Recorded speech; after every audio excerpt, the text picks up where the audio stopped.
디지털 포렌식에 대해서 살펴보도록 하겠습니다. 디지털 포렌식이라는 단어 전에 포렌식이라는 말이 있었겠죠. 범죄 현장에서 증거를 수집하거나 확보하는 그런 절차, 과정 이런 것들을 포렌식이라고 얘기를 했겠죠. 근데 이제 컴퓨터 시스템이나 또 그 다양한 형태의 디지털 디바이스들이 등장을 하면서 기존의 포렌식에서 포렌식과는 좀 다른 방법으로 증거를 수집해야 되는 그런 상황들이 생겼을 거고요.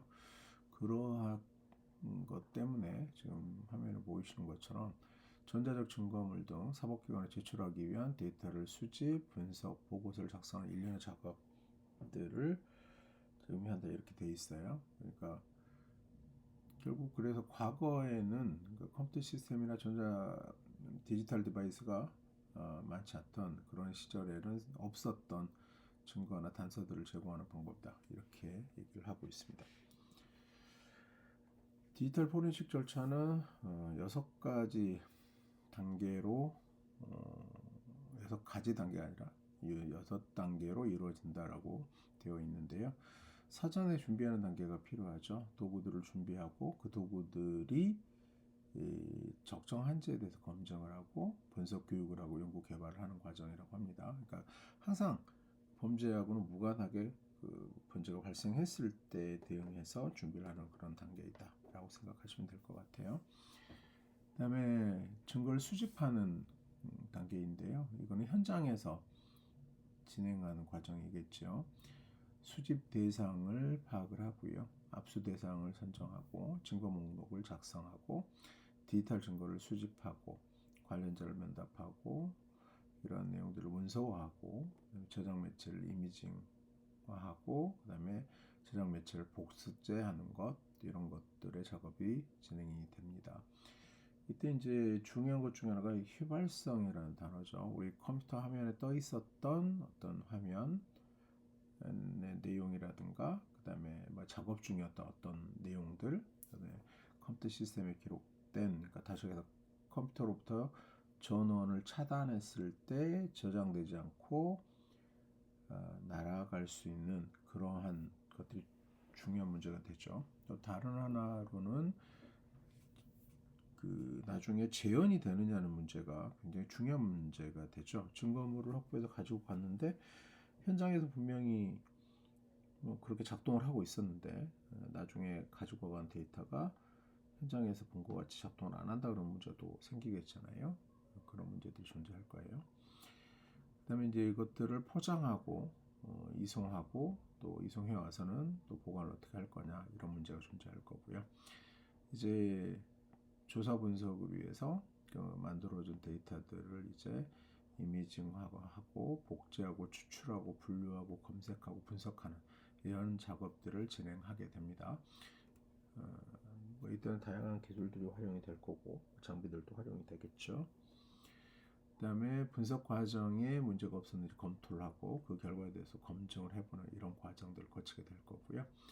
그다음에 최종적으로 보고서를 작성을 하게 되겠죠. 그 보고서에는 일반적인 경우에 이 분야에 잘 알지 못하는 사람들을 위한 용어 설명이라든가 그 상황에 필요한 용어들을 설명하는 과정들이 내용들이 있어야 할 거고요. 그다음에 객관적으로 어떻게 해서 어떻게 되었다라는 전반적인 내용을 다 설명하게 될 겁니다. 그래서 최종 결과를 정리하게 되겠죠. 이 과정을 다시 살펴보시면은 사전 준비 단계는 사건이 일어나기 전에 행해지는 활동이에요. 그래서 아까 보셨던 그런 도구를 준비하고 검증하고 분석 교육하는 또는 연구하는 이러한 과정들을 의미합니다. 증거 수집 단계는 현장에서 일어나는 과정이라고 했죠. 여러 가지 이슈가 존재할 수 있는 부분이고요. 그다음에 포장 이송 단계에서도 외부 요인에 의해서 변조되지 않도록 하는 게 굉장히 중요하겠죠. 우리 전공용어로는 무결성 확보라고 하죠. 무결성이 보장돼야 되는 중요한 과정이겠죠. 네 번째는 조사 분석 단계로서요. 가지고 온 자료들을 바탕으로 해서 이제 디지털 포렌식을 수행하게 될 텐데 이제 굉장히 많은 발전도 있었고요. 앞으로도 필요한 부분도 있는 분야이기도 하죠.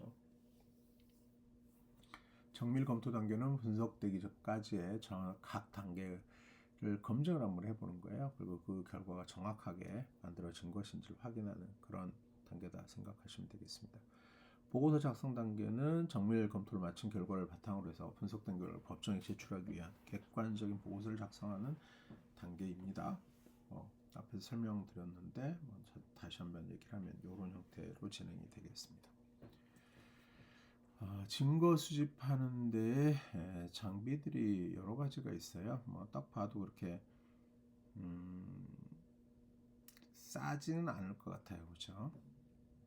인터넷에서 확인을 해 보실 수 있고요. 왼쪽이나 오른쪽이나 모두 그 안쪽 화면에 그 윈도우즈 화면들이 버전은 다릅니다만 윈도우즈 화면들이 떠 있는 거 보실 수 있고요. 그 다음에 하드디스크가 2개 올라와 있고, 그 다음에 오른쪽에 있는 그림에서는 2개가 꽂혀져 있습니다. 그리고 2개 또 추가로도 꽂을 수 있는 그런 공간들이 있는 거 보실 수 있죠. 이런 장비를 이제 우리 경찰들이 가지고 다니는 장비일 수도 있고요. 또 그 밖에 이 포렌식을 해주는 업체들에서 확보하고 있는 장비이기도 하죠. 자, 증거 수집 대상은 하드웨어 증거로는 컴퓨터 시스템 자체요. 그 다음에 원본 하드디스크, 4번 하드디스크 또는 그 밖의 컴퓨터에서 우리가 읽어낼 수 있는 어떤 데이터들이 다 수집 대상이 되겠습니다. 휘발성 데이터는 시스템 정보, 네트워크 정보, 프로세스 세부 정보 이런 것들 전부 휘발성 데이터가 될 거고요. 그뿐만 아니라 정말 중요한 것은 현장에 딱 도착했을 때 컴퓨터 시스템이 보여주고 있는 화면, 그것도 굉장히 중요하다고 하죠. 그래서 통상적으로 경찰분들이 현장에 도착했을 때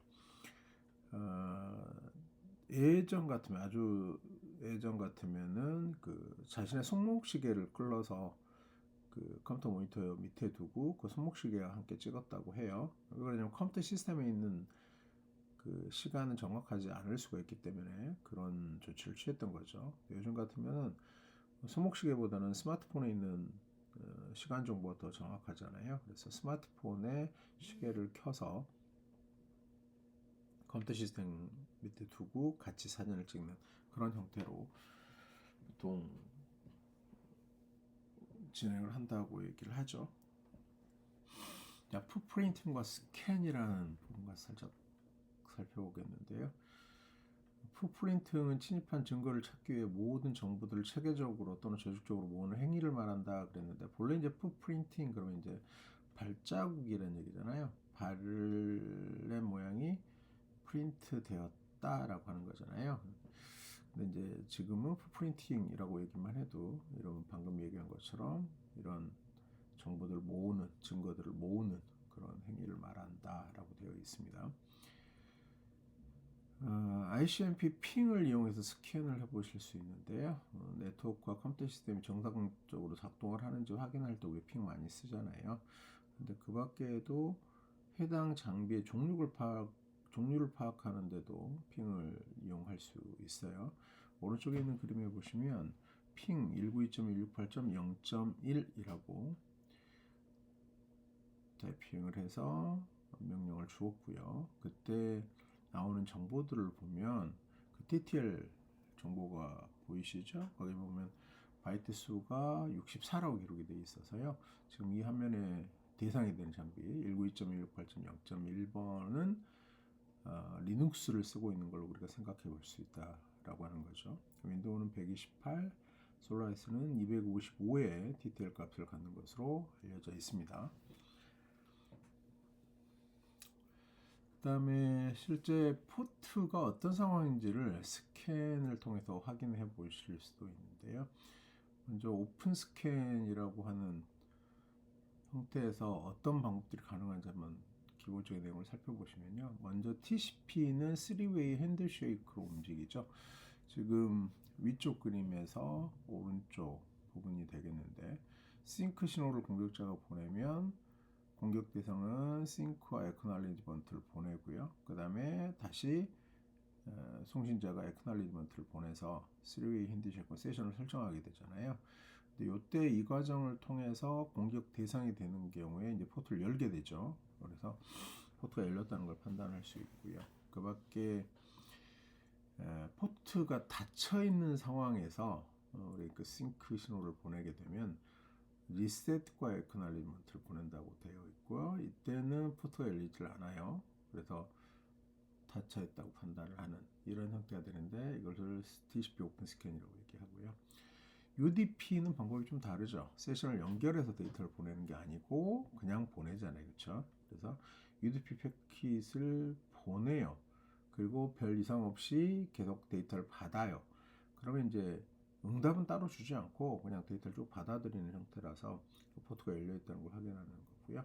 UDP 패킷을 보냈는데 지금 받지를 않고 있는 상태, 포트가 닫혀 있는 상태예요. 그러면 뭔가 값이 날라와야 되겠죠. ICMP reachable 패킷을 보내주게 되고요. 그게 온다 그러면 공격 대상이 공격 대상의 포트가 닫혀 있다 이렇게 판단하게 된다는 거죠.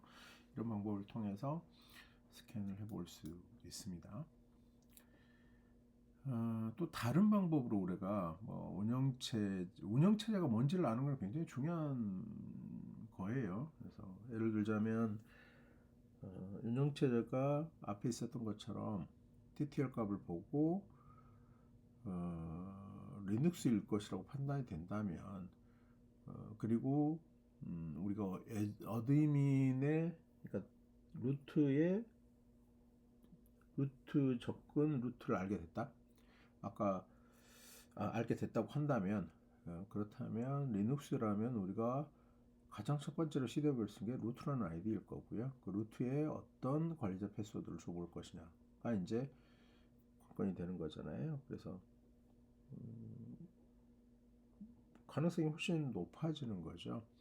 다른 식으로 윈도우다 그러면 첫 번째로 윈도우에서 사용하는 관리자 계정은 어드미니스트레이터이기 때문에 어드미니스트레이터라는 아이디를 먼저 이용을 해서 공격을 해보는 걸 생각할 수 있기 때문에 운영체제를 안다는 건 굉장히 중요한 정보를 확보하게 되는 거예요. 따라서 운영체제를 우리가 판단해 볼 수 있는 그런 방법들은 몇 가지가 있는데요. 실제 이런 툴, 사이트를 이용하는 방법도 있습니다.